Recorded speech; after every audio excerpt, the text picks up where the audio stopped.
غربی بازار گمان زنی در خصوص محل مذاکرات آینده جمهوری اسلامی و آمریکا بسیار داغ. بلومبرگ گزارش داده روم شنبه آینده محل برگزاری دور دوم گفتگوهای هسته‌ای میان تهران و واشنگتن خواهد بود. این مذاکرات در حالی انجام میشه که جی دی ونس معاون رئیس جمهور آمریکا همزمان در ایتالیا به سر خواهد بود. مسئله‌ای که به گمان زنی‌ها درباره احتمال نقش آفرینی او در این گفتگوها دامن زده، هرچند هنوز منابع رسمی در این باره اظهار نظری نکردند. در تیتر گزارش آکسیوس هم گفته شده ادامه رایزنی‌ها میان آمریکا و جمهوری اسلامی در روم خواهد بود. متن این گزارش اما حاوی نکته قابل توجهیه، اینکه استیو ویتکاف نماینده ویژه دونالد ترامپ در خاورمیانه علاوه بر دیداری که با رئیس جمهور آمریکا داشته، رون درمر وزیر امور استراتژیک اسرائیل رو در جریان رایزنی‌ها قرار داده. در این قسمت از گزارش آکسیوس که از قول یک مقام اسرائیلی بوده، اومده اسرائیل نسبت به اینکه این مذاکرات به توافق منجر بشه بسیار بدبینه و از کاخ سفید خواسته تا در صورت شکست مذاکرات بر روی گزینه نظامی هماهنگ بشن. خانم روزا پرتو، روزنامه‌نگار من و تو، همراه ما میشن الان که در واقع شرایط رو با ایشون بررسی بکنیم. خانم پرتو، اینکه وزیر امور استراتژیک اسرائیل توسط نماینده ترامپ در جریان مذاکرات قرار گرفته نشان از چی داره به باور شما؟ سلام میکنم به شما و بینندگان محترمتون. ببینید، ما بایستی به این مسئله اشاره بکنیم که وقتی که در واقع نماینده آقای ترامپ میان، در واقع یکی از وزرایی که بسیار قابل اعتماد آقای نتانیاهو هستن، در واقع مذاکرات رو مطرح میکنن، نشان از نقش پررنگ اسرائیل در این مذاکرات داره. آقای در واقع رادمر یکی از وزرایی هستش که هم قابل اعتماد آقای نتانیاهو هستش و همین که زبان سیاسی در واقع آمریکایی ها رو به خوبی میدونه. ایشون بیش از 8 سال سفیر اسرائیل در ایالات متحده بوده و در آن زمان کارهای بسیار مهمی رو برای اسرائیل و حتی به عنوان معمار سازنده این روابط مطرح بود. ایشون نقش بسیار مهمی در توافق در واقع پیمان ابراهیم داشت و یکی از جنجالی ترین کاراشون این بوده که در واقع پایتخت اون زمان پایتخت اسرائیل که حتی اورشلیم هم نبود و سفارت آمریکا در تل‌آویو بود، به اورشلیم منتقل شد. بنابراین ایشون همیشه به گفته رسانه‌های اسرائیلی که حتی این مرد حاضر نیست خیلی هم در رسانه‌ها باشه، مرد روزهای سخت آقای نتانیاهو هستش. بنابراین وقتی که در واقع وزیر آقای ترامپ، نماینده آقای ترامپ میاد با وزیر آقای نتانیاهو این مسئله رو مطرح میکنه، باید بگیم که اسرائیل نقش بسیار پررنگی رو در مذاکرات در پشت پرده داشته و اینکه باید یک مسئله خیلی مهمی رو مطرح بکنیم اینجا.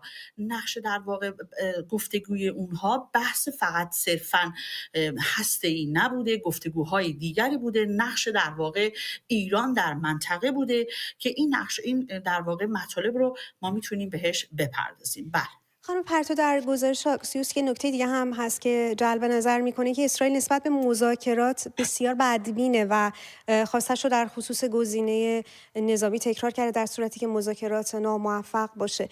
چند روز احتمال داره که مذاکرات شکست بخوره؟ این رو با توجه به مواضعی که از سمت جمهوری اسلامی و ایالات متحده بیان شده ازتون میپرسم.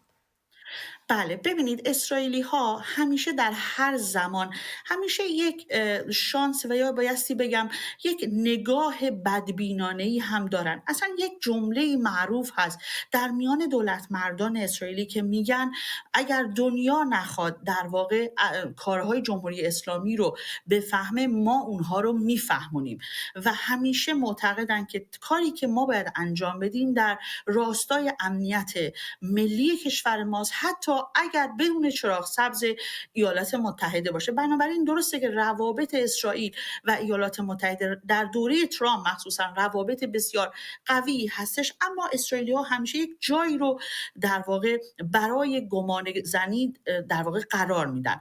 اینکه مذاکرات چقدر میتونه در واقع موفق باشه یا اینکه به شکست منتهی بشه، ببینید همونطور که گفتم بحث هسته‌ای یک بحث فقط بود، اما نقش جمهوری اسلامی در منطقه، نقش جمهوری اسلامی در حمایت از گروه‌های در واقع نیابتیش در منطقه مانند در واقع حوثی‌ها، هشت‌الشعبی، همه اینها نقش بسیار پررنگی داره و قطعاً جمهوری اسلامی بارها تاکید کرده که اینها نیروهای نیابتی من نیستن، اینها نیروهای جمهوری اسلامی هستن. بنابراین اگر بخواد در واقع حمایتشون رو قطع نکنه از اینها، چه حمایت معنوی چه حمایت مادی، ببینید حوثی‌ها که در واقع تحت حمایت مادی و معنوی جمهوری اسلامی هستن بارها در واقع ناوهای ایالات متحده را هدف قرار گرفتن، بنابراین و آتش جنگ رو در همون منطقه برای ناوهای ایالات متحده برافروخته کردن. بنابراین این که جمهوری اسلامی باز بخواد وقت کشی بکنه یا زمان بخره، اون دیگر در دوره بایدن که دوره مماشات هستش ما نیستیم. در دوره ترامپ دوره‌ای هستش که ترامپ با قاطعیت میخواد انجام بده و حاضر به در واقع گفتگوهای نرم نیستش. بنابراین این به گمان من و مسئله مهمتر این هستش که اسرائیل به هیچ عنوان حاضر به داشتن حتی انرژی هسته‌ای به گفته مقامات ایرانی در واقع در راه صلح‌جویانه هم نیست.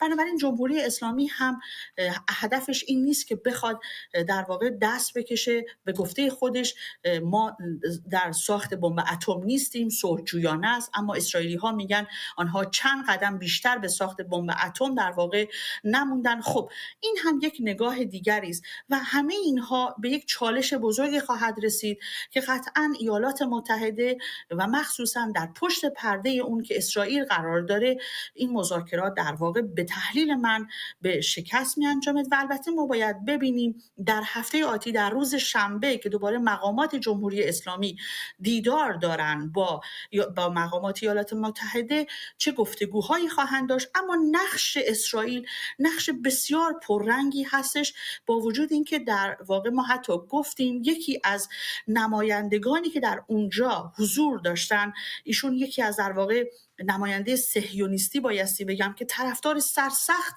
اسرائیل بودن که ایشون که از در حال حاضر در عمان در میان مذاکرات بوده. بنابراین اسرائیل در پشت پرده در جزئیات قرار گرفته بود و اینکه اکنون هم در واقع با وزیر استراتژیک مطرح کردن که مرد عمل به گفته رسانه‌های اسرائیل هستش، بایستی بگم که نشان از هماهنگی ایالات متحده و اسرائیل هستش. بله. سپاسگزارم از حضور شما.